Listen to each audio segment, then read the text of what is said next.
So when Duelyst 2 launched, it was immediately greeted with what I would describe as a bit of a palaver. Essentially, the monetization in the game was a lot harder on newer players, on free-to-play players, even on paid players, than folks have been led to believe by the Kickstarter, which had some line about how the game would be monetized primarily through cosmetics and card acquisition would be easy. This led to some pretty almost nostalgic Reddit drama. People were accusing Counterplay of lying on the Kickstarter, not Counterplay, Dreamsloth of lying. See, Dreamsloth of lying on the Kickstarter, of scamming people, of being greedy, lazy, all this stuff. Almost everything that came up over the course of Duelyst 1 was rehashed in angry Reddit posts for the world to see. So they made some changes. Now, frankly, I may have described the drama in something of a desultory tone. But actually, it is kind of interesting going back to essentially a monetization strategy that is still firmly rooted in 2016. Right? Duelyst was more generous than Hearthstone, which was the gold standard at the time. But compared to Legends of Runeterra or Marble Snap, it's a lot harder to get into. And there are some changes that the devs have made that make it worse, actually, than it was in 2016. So that I didn't fully grasp the implications of this when I played last time. But there aren't basic cards anymore. There are commons, but no basics.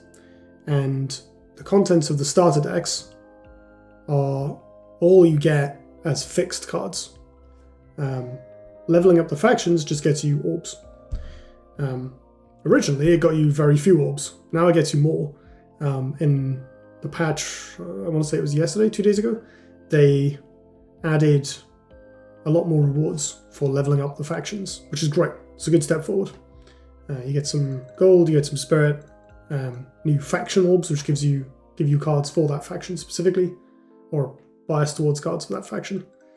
And I think how they work is they exclude the other factions. You can still get neutral cards.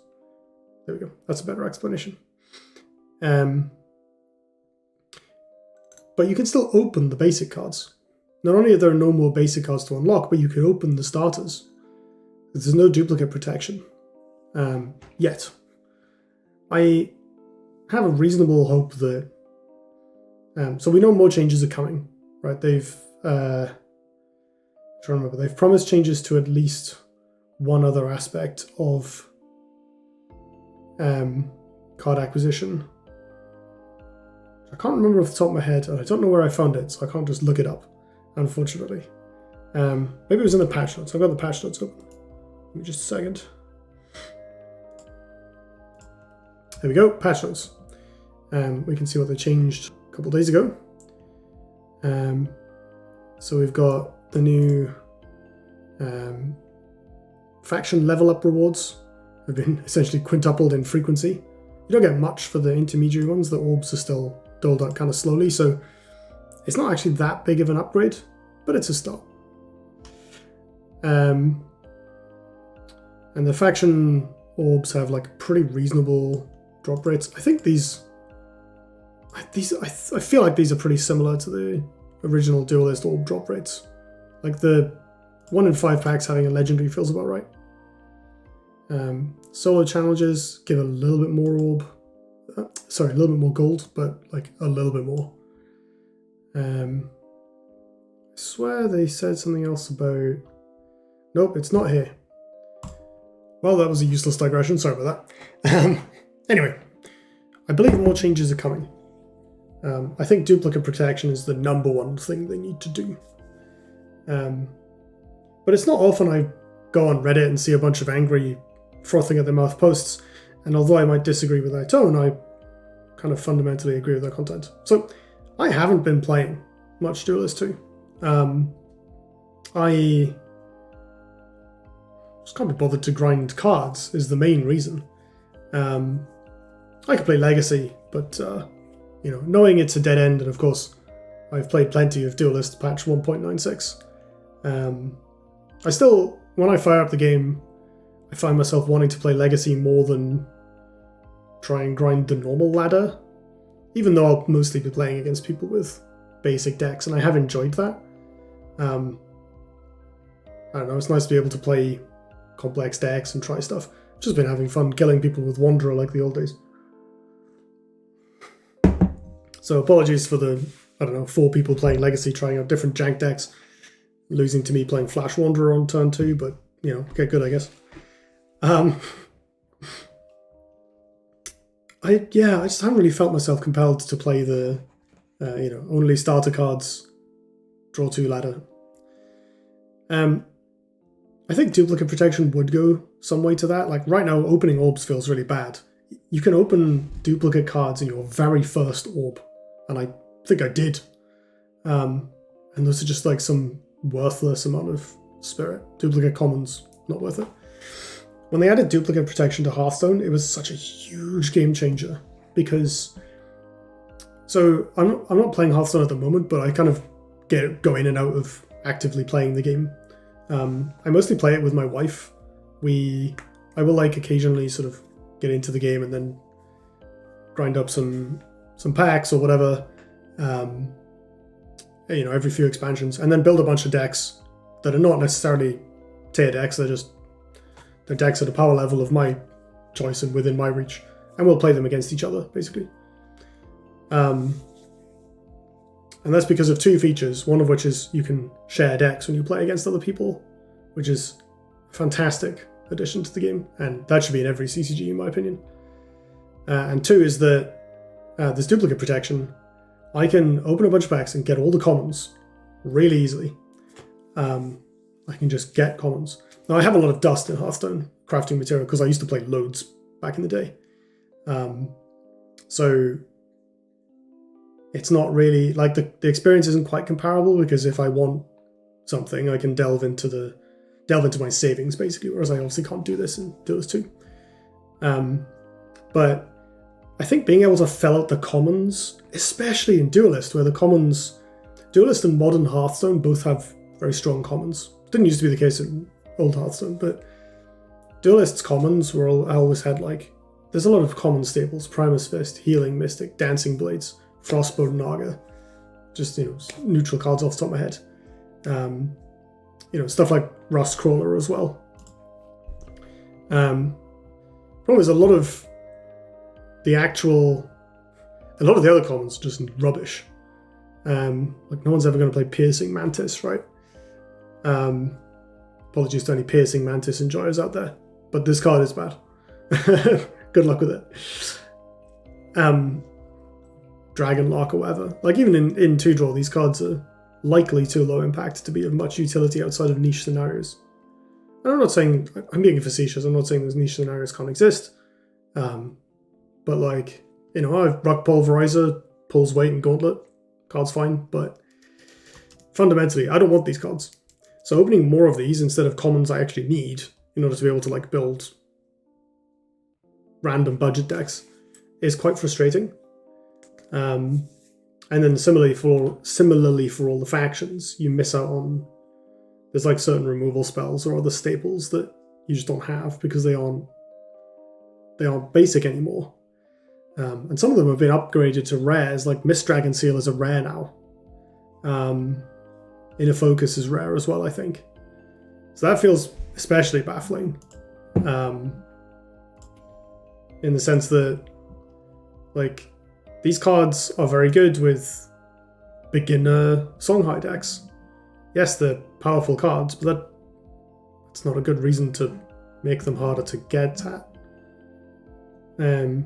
Especially having 3 copies of this is definitely the way to go. I mean, Mist Dragon being 2 mana is kind of, that's a big blow to the card. So running 3 of those, but running only 2 Inner Focus is pretty feel bad. And you don't want to have to craft it, It's only a rare. Feels very inefficient crafting these cards. So, broadly speaking, I've found it not only more difficult than I would have preferred, based on other recent CCG experiences to like jump in and feel like I was building decks of my own volition. That's the wrong. Basically, to jump in and feel like I was making relevant and important and interesting deck building decisions. Like in Marvel Snap, you get to that level in like an hour. And most of that hour is the tutorial. In Legends of Runeterra, it doesn't take that much longer either. And when the game launched, they had a draft mode that was pretty good for just getting a feel for the game and playing with all the cards. I will probably play Duelyst 2 more when they add Gauntlet back in, assuming enough people play that Gauntlet is, the Gauntlet queues fire reasonably efficiently. Because you don't need to own cards for Gauntlet, and I think a lot of the card designs in the game are more suited, they're more interesting for Gauntlet than Constructed. Like just a lot of the creatures. Sort of, I feel very incentivized by the card design to play Limited, not Constructed. I think that's the other thing. I don't feel super incentivized to get cards because I know that what awaits me at the other end of the card acquisition grind is a meta I didn't find that compelling in the network test. So if there's a lot of card changes or Gauntlet comes out or some other, the card acquisition rate speeds up, quite a lot, then I'll feel myself jumping back in. Right now, not really feeling it, to be honest, which is a shame. I mean, I'm not massively surprised, right? I've always been careful to say that I'm not promising anything in terms of getting back into Duelyst long term. I would be very surprised if I did. I have like 1,300 hours in Duelyst or so, by my estimation, and that's a lot. For a game that,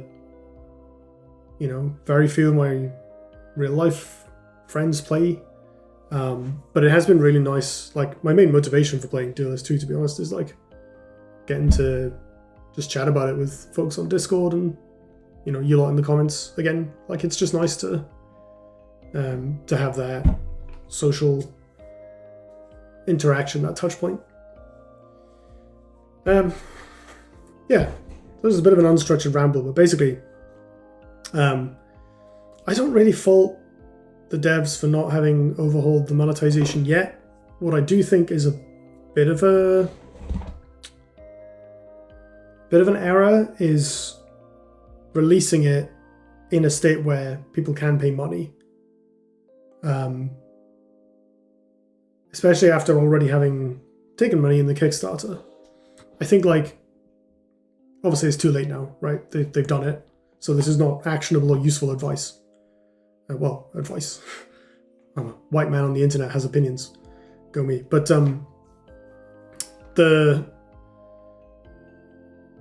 I think it would have been better from a sort of, I guess, ethical standpoint, or at least a community connection standpoint, to release the game with no store until the monetization was sorted out.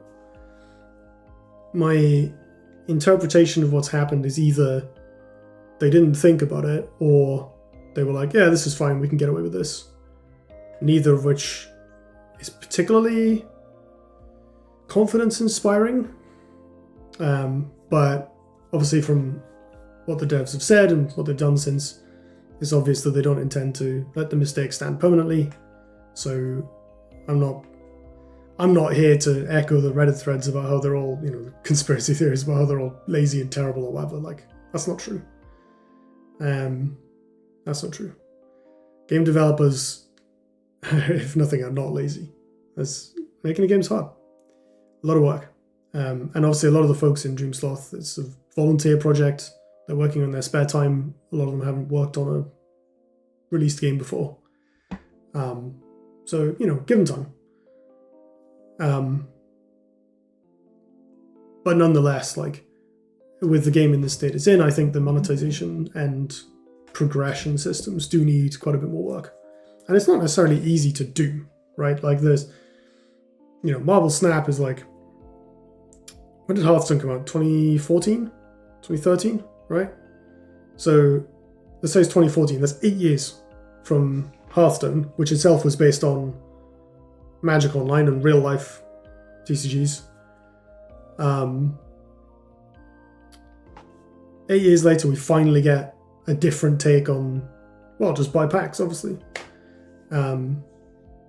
Like, Runeterra is kind of halfway there. I think I like a lot of what Runeterra does in its progression system.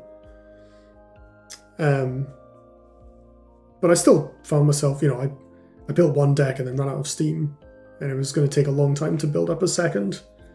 And then they nerfed the deck I had, so I stopped playing.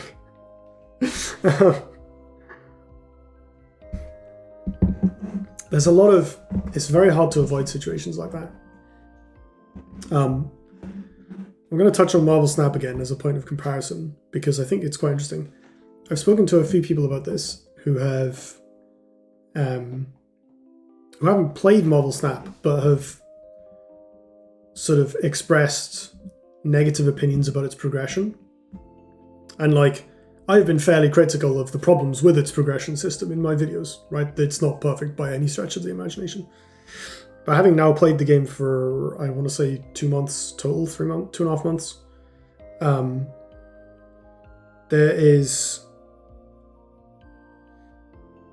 there are a few things that Marvel Snap does really well that set it apart as a progression experience from other card games. There's no rarity. Every card is equally valuable, which I think I like. There's definitely this thing in Duelyst where not in Duelyst, in card games in general, where like you get the commons, but then what? There's just such a jump up to the next levels. Snap does away with that. But the other thing it does that's really good is it pairs.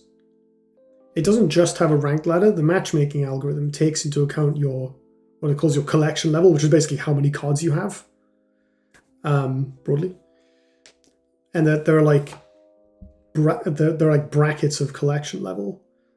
In addition, the cards are unlocked in what are called pools. So there's like basic cards that you unlock very quickly in like an hour or two of play, I want to say. And then there's Pool 1, which doesn't take very long at all. Pool 2 takes a bit longer, and then Pool 3 kind of goes on forever, basically. And they are releasing new cards into Pool 3. Now, there's some other stuff about this system that's worse. Like, for instance, there's a unique card in each battle pass. There's a monthly battle pass that you can pay for, and they have unique cards that aren't released for free-to-play players for a couple of months. That sucks, don't do that. But the sort of bracketing of people by collection and the known pools of cards at each that form the rough shape of the brackets. There's like brackets within each pool as well, but you know what you're up against. So like Pool 1 has a distinct metagame and a distinct set of cards that you need to know about and play around. And then Pool 2, there's like, when you start out in Pool 2, you'll come up against people with like 1 or 2 cards from that pool in their deck. And then, of course, by the time you get to the end, people are building fully fledged Pool 2 decks. And then the same, you dip your toe into Pool 3, you'll have like 1 card, 2 cards in your deck from that pool. If you open ones that are, relevant or worth building around, you'll be playing against people who are in the same spot, and then you progress. And that is taken into account in the matchmaking system, as well as like your rank and stuff. So there's the ladder as well. Hearthstone recently did this as well. They added in a system, I say recently, it was probably a couple of years ago now, but they added in a system where players who have been playing for a long time but are in bronze because they haven't played recently on the ladder are paired together, and actual new players are kept separate. And so that means that if I go on the Hearthstone ladder, even though I've not got any rank, I'm going to be playing against people with cards, with proper decks, probably, but who are experienced players. I'm not just going to be dunking on a new player, a novice. This sort of stuff, it feels a little odd to like tie a thing that's not related to your skill, to your rank. But let's be honest, rank in these games is more about playtime than skill anyway. Right? If you're playing a deck that has a reasonable win rate, any Marvel Snap, you don't even need that. You just need to be good at snapping. Then you can climb. And you just have to put the time in and grind, and make use of like win streaks and rank thresholds that are like natural rank inflation mechanics that push people with, 49, 50% win rates gradually up. So like, if that's the case, why not take another look at how ladders are done? And actually group people by collection. I don't know if these ideas are particularly useful for Duelyst. Like, I can think of some ways in which you could do it. Even like, here's a stupid idea, right? You split the cards into pools by rarity. You get all the commons, then you get all the rares, then you get all the epics or legendaries or whatever. You change some rarities around to make sure that the all commons meta is reasonably interesting. The commons and rares meta is reasonably interesting, and so on. And then players progress through those in some relatively rapid, relatively predictable way. It's interesting, right? Like, why are we still married? There are some advantages to card packs, right? They're fun to open. You can get cool legendaries when you're new to the game and so on. But like, there could be an opportunity to rethink how that's done.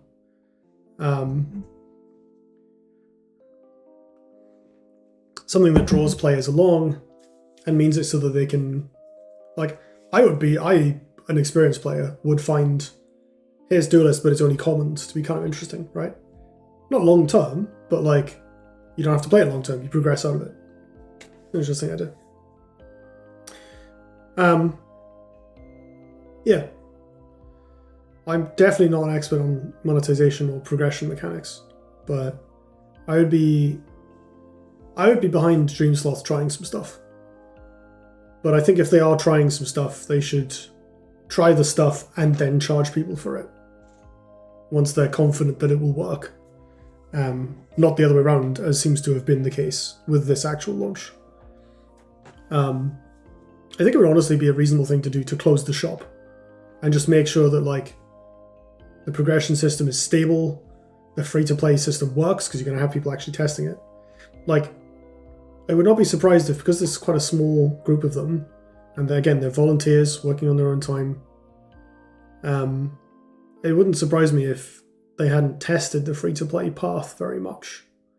There's clearly been some thought put into the quests and things, and the puzzles. The puzzles are really fun. I did them. There's some quite interesting ones.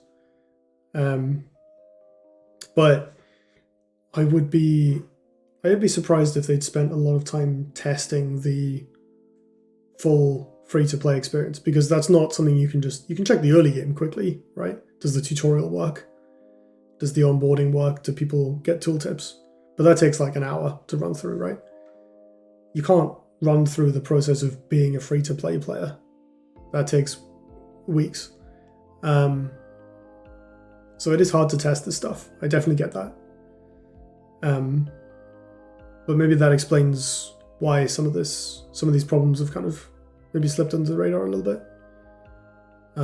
In the wake of, other problems like, does the game run? Do the cards actually do what they say on them? All that stuff. Does the meta work? Do the servers work? I get it. Still, I think I'm looking forward to seeing what changes, and I'm especially looking forward to Gauntlet. Petition for a free Gauntlet mode. It's never going to happen, but I can ask.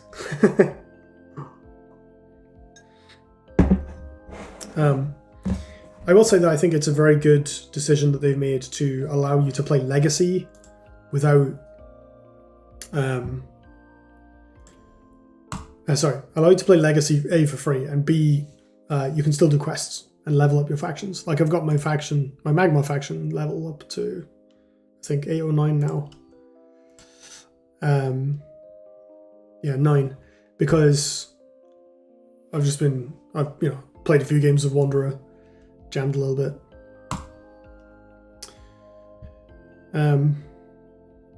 These quests, I guess this is like a weekly quest, right?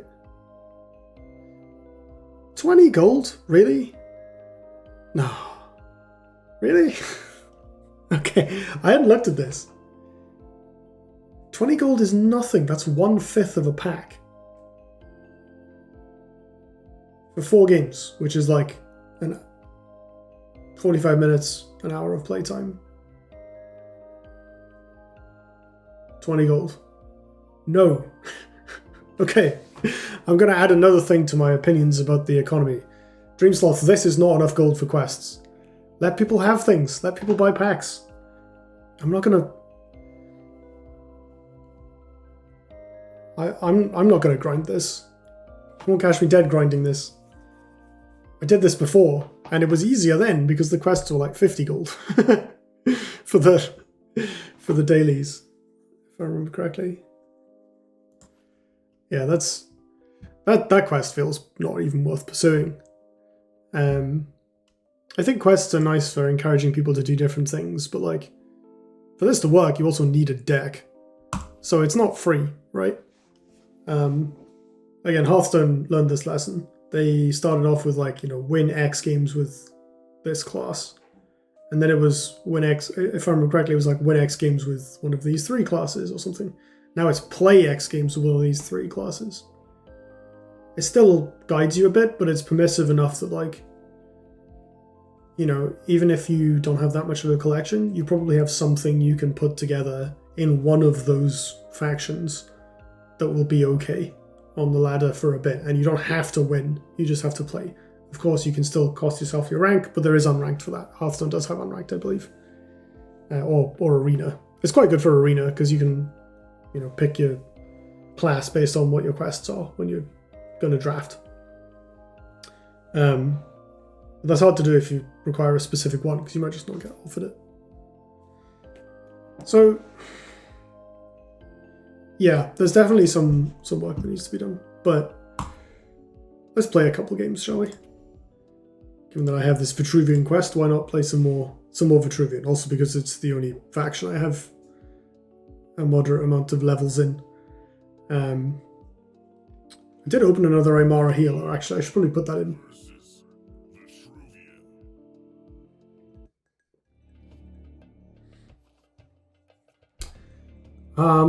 Well, it's not ideal, but I can play it. Ditto these, to be honest. I really want to just full mulligan and hope I draw an obelisk, but that's unwise. I might replace both of these and hope I draw an obelisk. I whiffed.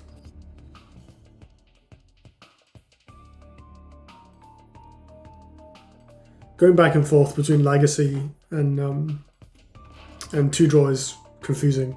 Like, oh, my opponent has 3 cards in their hand. How did that happen? Oh wait, no, yeah, I have 3 cards in my hand as well. It's 2-draw.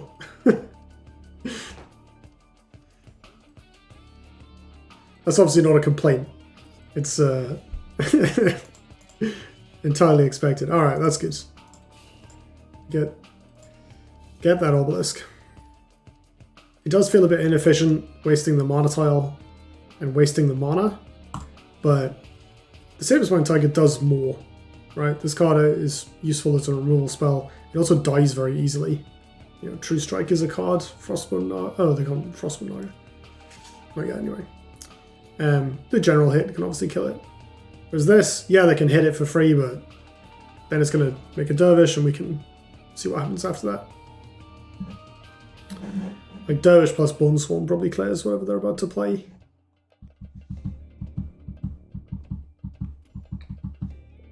Never mind. It'll work if I buff the Dervish, depending on where it spawns. Like if it spawns over here. Alright, cool. So I could Saber Spine this, to be honest. But I think I'd rather do this. This feels quite clean.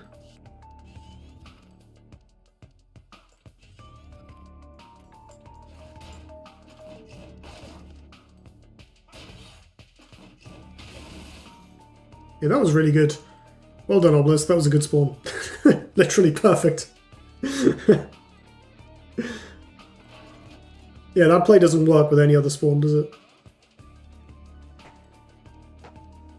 Better lucky than good. Alright, what's this? And does it die to a flyer? That sure does die to a flyer.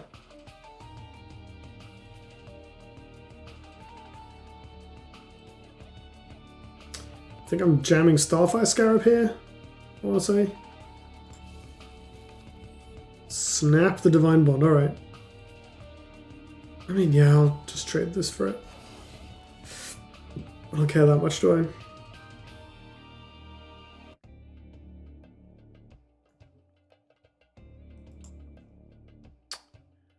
Is there something better I can do? Like, should I use the Sand Trap on it?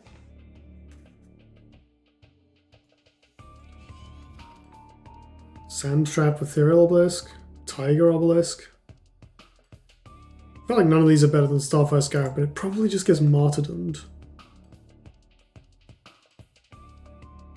So maybe it is correct to play out multiple units.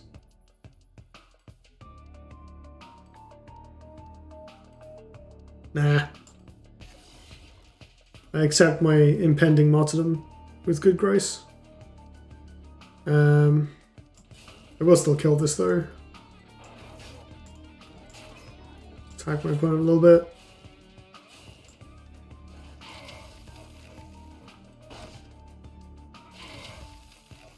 May as well use my life total because I'm pretty sure I'm about to gain 7. Oh god. These probably shouldn't even be in the deck. Alright. That's not martyrdom. Rip my staff over here though.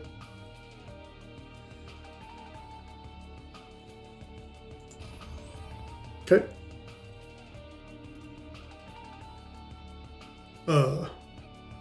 You should probably kill this obelisk, my friend. Otherwise it's going to keep making you sad.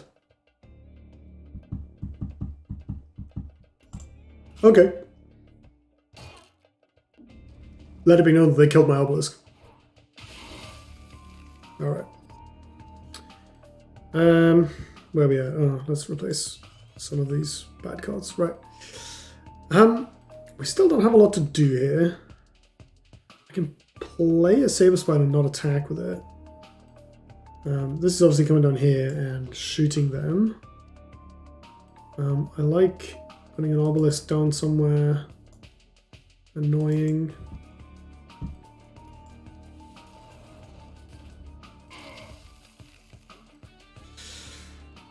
Down to 9. Pretty close to lethal. I might just kind of cycle this and see if I draw anything else to do this turn.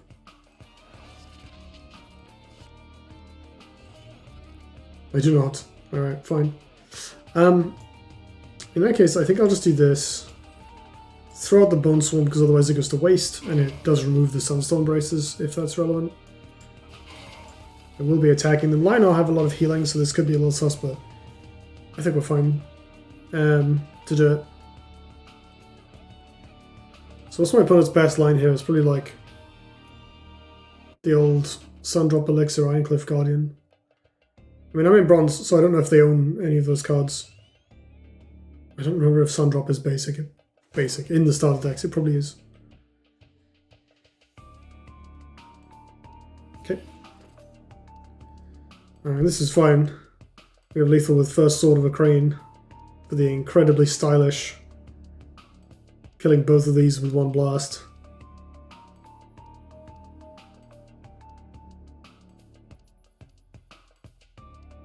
This card has been better than I thought it would be. I think the fact that it buffs your general now is A, quite a good change. Like, I just like that. And B, does mean that, like, even if you have absolutely nothing in play, it still has some effect immediately before it dies. But I guess also because of the nature of 2-draw, even though it's a 6-drop, like, stuff accumulates on the board, I think. At least in these, like, low-power matchups where there isn't that much removal.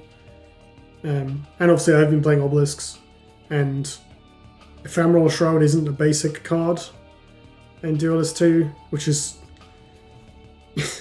just kind of cruel and unusual punishment, to be honest. Like, I've just been absolutely trashing people with obelisks because they can't kill them or, well, efficiently answer them. And because the, power level's quite low, this end of the scale, people just don't have cards. You can just put an obelisk in the middle of the board and it will often not die. Makes them feel quite rude. Okay, well, we have a 2-drop, but I think this is probably, again, shouldn't be in my deck. Maybe we'll keep like a copy for emergencies. Yeah, I'll replace that. I can't play until turn 4 probably. Blood Tear. So this is the caliber of 2-drop you have to play with the starter decks in Duelyst 2. A Kingdom for a Healing Mystic. Okay, well on the flip side I can at least kill that with a Blood Tear, which is better than nothing. Or a First Wish. Actually, First Wish is better because I can leave both the mana tiles open. So what I'll do is get rid of that. I don't care about it. Yep. Whoosh. Over here. Play an obelisk in the middle of the board. And we'll see how next turn goes. They can obviously take a mana tile. We can take the other, potentially, although we don't have anything to really do with it.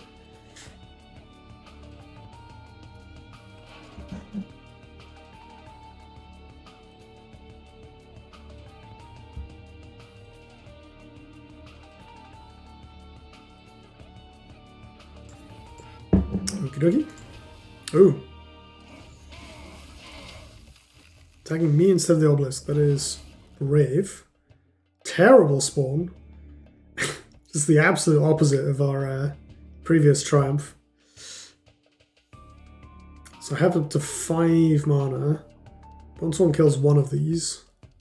I can't sand trap this, which is kind of cool. But I don't have anything else to do alongside. I guess Bone Swarm, Sand Trap, Punch is alright.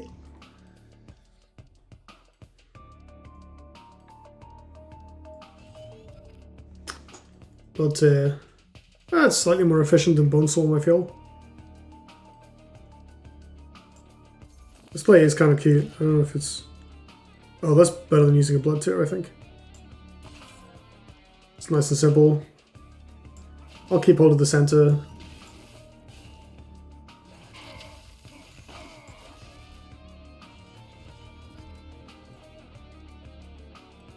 Alright. I maybe the Blood Tear was correct there instead of the staff. Well, I can't really play in a position where it seems to matter. Like playing it here or here is kind of... Ooh, that's scary.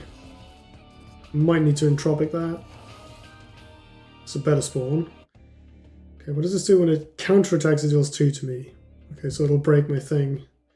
But I could Bone Swarm, punch this. Bone Swarm, attack, Blood Tear it, punch the 5. Oh, it's not really worth putting effort into killing the 5/3, is it? I mean, the decay is very... The decay looks pretty good here. And this attacks heal your general for 2.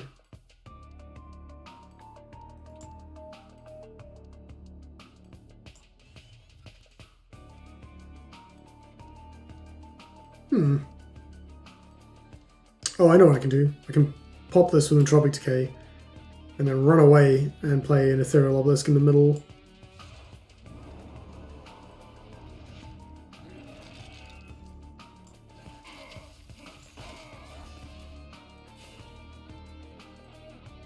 I'm going to lose this Obelisk to the Sunstone Braces, but I can clear them next turn with this plus this, or Bone Swarm.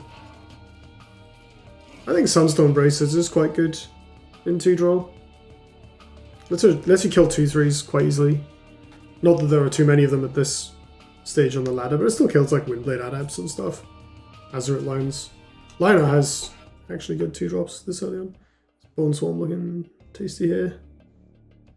Oh yeah, we're actually at first sword o'clock. So I could just play this and kill the 5-3 with it. Let them hit this with the Sunstone Braces again. Or I could play a 6-8. I quite like deploying this one way or another, because it's very big. And that tends to be a good thing. I might actually trade health here, actually. That might be a good plan.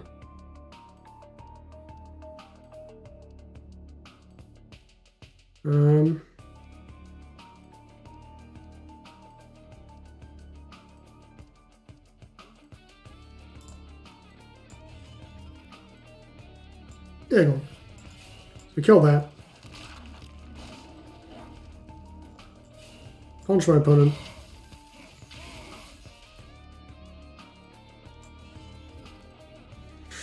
Big damage. Yep. But hey, look, it had an immediate effect, right? It removed the Bloodshot Golem and got in 1 more point of damage against my opponent. Better than nothing.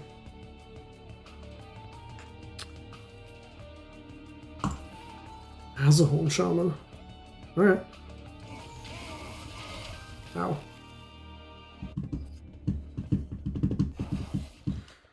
It's finally Bone Swarm time. Do I have any sort of lethal opportunity here? Don't think so. What else am I doing alongside this Bone Swarm? Probably Primus Shieldmaster, and that's it.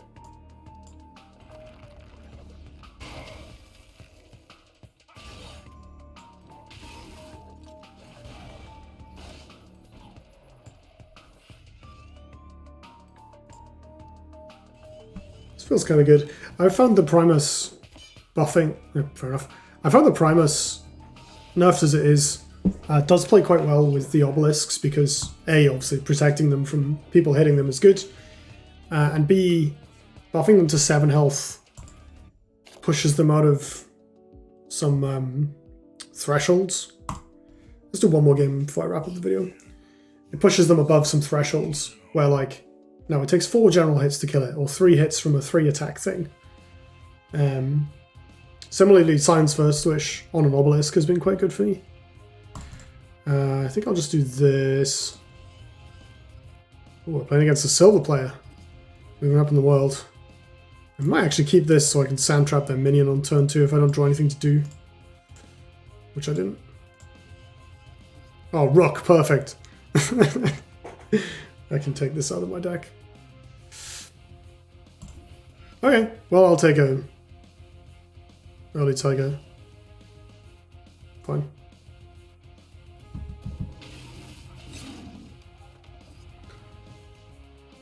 Opponent, I have some advice. Don't do that. It costs you resources. I am actually going to do it myself, but I'm going to use the Science First Wish so it doesn't die. Is this worth it? I'm probably better off doing this, right? Just leave it, sandbag the First Wish, and leave myself with a monotile. Yeah, let's do this. If they spend a Tempest or True Strike on it, then c'est la vie. Or another Tiger, for that matter.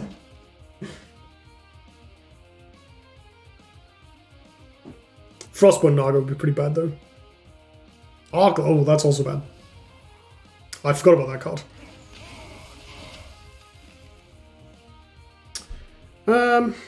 Yeah, Primus, First Wish. Seems like the way to go here, doesn't it? Oof. That's not what I'm supposed to do. There we go. I'll attack this. Let's hope our Silver Tier opponent hasn't opened Holy Immolation. Because if so, we might be in some trubs.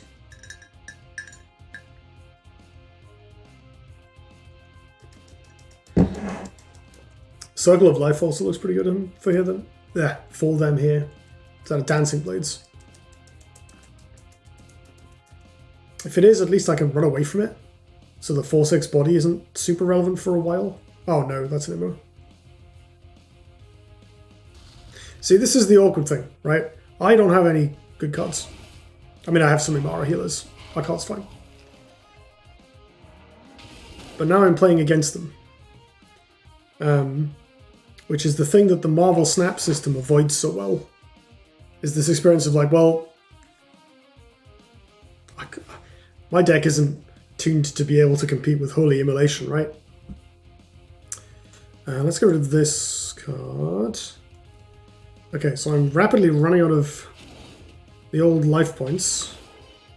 But at least I have this Provoke, and I can play it here to play around Dancing Blades, because I did feel like my opponent showed me a Dancing Blades last turn with their cursor up here.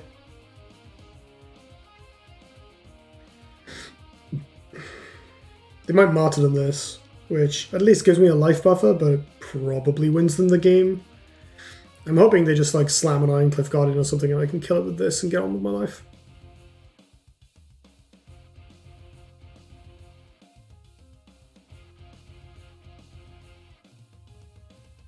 Repulsor Beast? Is that a Repulsor Beast?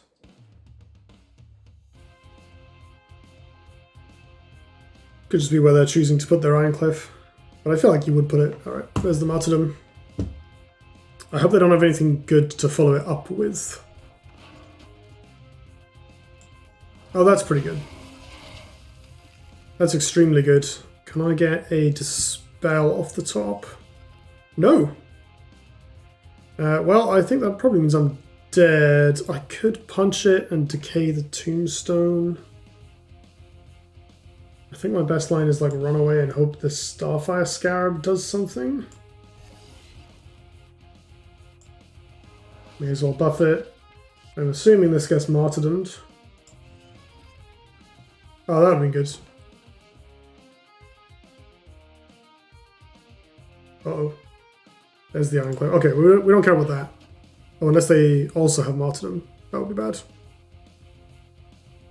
When I say we don't care about Ironclad, of course we do, because they're going to make it 0-10 as well. They're going to cash in?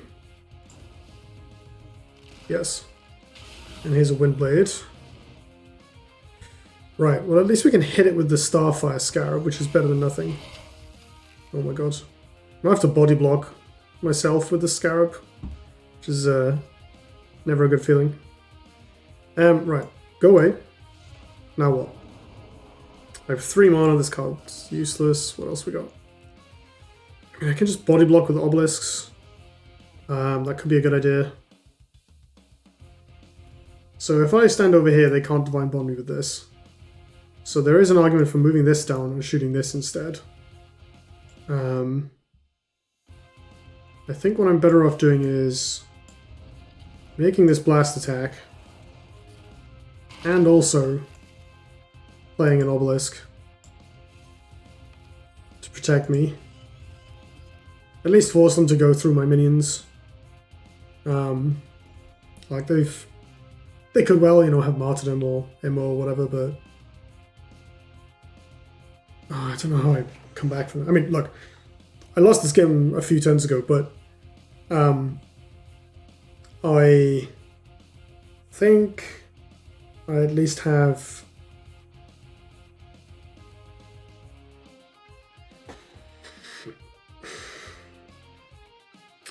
if they don't actually have removal, this might not be too bad. Like, if they just have another well, if they have another Ironcliff, I don't have an answer to it. Oh, no. Tiger Immo? Tiger Primus Fist. Tiger Primus Fist. Divine Bond. There it is. They have that much mana already? Jeez. How time flies.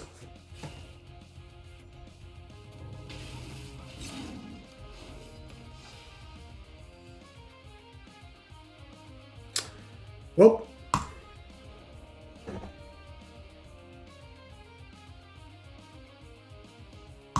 Hey, at least we got a pack. Let's see what we opened. See, here's the problem, right? Like, look, I'm not mad that someone owns more cards or whatever. I got a Bone Rip. Bone Rip is pretty good. That's a good card. I'm not mad that someone has more cards than me or whatever. It's nature of the beast, right? But so I a bronze player with a starting collection of essentially nothing, like barely any basic cards and a smattering of random higher rarity stuff that doesn't really help. Like there's a Rook and a Chimera in my deck. What do we open? So I have these already because they're in the starter deck. I have these already because they're in the starter deck. I have one of these in my deck and it's not been very good for me. Pretty sure I have these already as well. I think these are in some starter decks, maybe I'm wrong. And this is like a niche tech card. So I, as a new player, have no use for this orb that I just owned, essentially. We need duplicate protection. It would make such a big difference to this. Like, these are 2 rares. It's cool, except I have them. So they're just some pittance of dust that, you know, doesn't really matter. Am I wrong? I'm pretty sure I have those cards already. Well, there might be my 3rd copy of... Oh, that was my 3rd copy of each of them. Okay. I stand slightly corrected. I mean, I don't want 3 copies of this anyway. I thought I was playing 3 and I was drawing them too much as it was. But the 3rd Fireblaze Obelisk will be nice.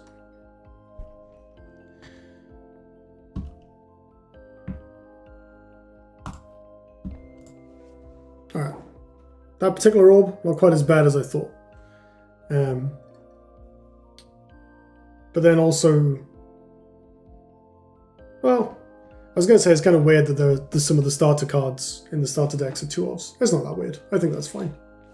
That's not a huge deal, but I think it would be nice to have... I think early on, every card that the player opens matters, unless they're opening tons of cards. Like, from what I remember of Runeterra's progression system, it was fairly generous. And in particular, I think it gives you quite a lot of wild cards, which are like a crafting resource. So you can basically guide your own collection. So it's not too hard to get the first constructed deck. I think it's quite a bit harder to get the second, but getting one good deck is like the first major hump to overcome when it comes to onboarding someone into playing a game properly. Because like at least they can always fall back to that one deck if they want to try and climb ladder. Or try and reach a rank threshold and then they can mess around and do quests or whatever, you know. Plus, like, playing real decks is fun, right? Like, most card games are more fun when you are playing the most sophisticated version of that card game. I can't think of a game where that's not been the case. Except, actually, honestly, maybe this one. I quite enjoyed my sort of bronze new player games, but that might have just been because I was winning. But it was like playing Gauntlet, which I do like a lot. Anyway, I was going to make a point about the playing against people with actual cards thing. A lot of new players, just based on threads I've seen, really struggle with this. Like, you hit a wall where you don't have any cards, and you're not good at the game, right? Because you're new, you're not experienced with the game, so you don't know what's coming. You don't have a good way out of this, and your opponent just hits you with like, okay, so turn 1, my opponent made a pretty inefficient play, whatever. Turn 2, they played a creature that killed my creature. Turn 3, they holy immolation me. Now I'm on like 10 life. The game is basically over already. Takes a few more turns to actually end, because I managed to scrape on for a bit, but like, a lot of people I'm a relatively experienced player. A lot of newer players wouldn't even be able to do that, right? They wouldn't know how to do that, what was coming. Maybe wouldn't recognize the road, so they just die. And of course they point the blame squarely at, well, they had a high rarity card. I can't beat that. I don't have that. And it's a feel bad. Like, this sounds infantilizing, I know, but like, genuinely, it is a real feel bad to lose to cards that you don't have the ability to play yourself. Like, not just, oh well, I crafted different epics, but like, this person has a real deck, right? My opponent there played an actual coherent Divine Bond deck. I don't know if it's like the net deck version or whatever, but it felt like it, right? They played only cards that I think are reasonable to play in,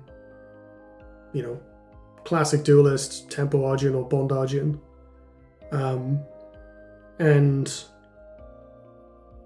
they didn't seem to be like struggling for plays, right? Like they made plays that were reasonably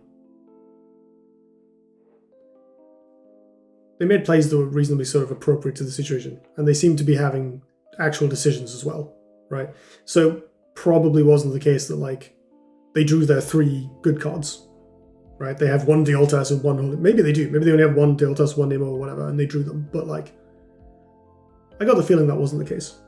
So this player is way, way ahead of me in collection, right? They're probably just someone who's, they've got through bronze, and now they're in silver, and they're sort of lowish down in silver. And there wasn't anybody from bronze roughly where I was queuing, and so I got paired up. I know that this happens, and I know that it's normal, and I've played a lot of card games. I was still a bit miffed, like, well, I have no hope of winning this game, right? Like, I'm just going to lose. New players are really, really shut out hard by this. And I think one of the brilliant things about Marvel Snap is that although there certainly are pain points where you feel like you don't have access to decks, like that's more an issue of the card design than it is of the progression mechanic, I think. In that there are some cards that are way more useful to open early on than others, and so if you're low in a pool and you get like just random stuff as opposed to like specific builder on cards or like really powerful cards, there are some cards that are in a deck by themselves with other random stuff, and that's fine, for instance. So if you don't have at least some of that, there's some feel bad. So the system is not perfect, but it does really, like, that game just there showed me how much nicer Marvel Snap is about it. Because they've also done clever things like all the sort of tech cards and sideboard cards. A lot of those are in Pool 1. The sort of equivalent of like Mage Sworn and stuff. You get those early on, so you can always bring in hit cards for stuff that other people are doing if you're seeing a lot of it, or if you don't want to lose to a specific deck. You can build your deck in such a way as you can tack against their stuff, for the most part. Again, there are some decks that are hard to do that to, but that's more of a card balance issue than it is a progression design issue. Broadly speaking, they made the right decision as far as the progression goes, in my opinion, in that regard. And so I'd love to see something like that in Duelyst 2, where I can just play against other people. Ideally, I mean, the game would have no way of telling, but what I'd love to do is play, like, we have no cards slap fight games against other people who've also got 1,000 hours in Duelyst 1. I don't know how I do that. I can't really. Bronze is probably full of newer players. Certainly most of my games have felt that way. Further up the ladder, people have actual cards, and I can't be bothered to grind. So at some point I'm going to hit a wall where, like, I can't progress any further because I don't have any stuff. Which is a shame. And something that now we've seen games that have ways of avoiding this, where Runeterra gets you a constructed deck quite quickly. I want to say, I don't have a great estimate on how long it took me. I can guess at my playtime, but I played it split between Steam and mobile. So I want to say, I'm finger in the air, it feels like it was on the order of, let's say, maybe 10 or 20 hours of play. Probably closer to the 10 end, with like an obvious progression towards that. And in the meantime, I was playing limited, so I wasn't like struggling on ladder with my bad decks. I was just drafting.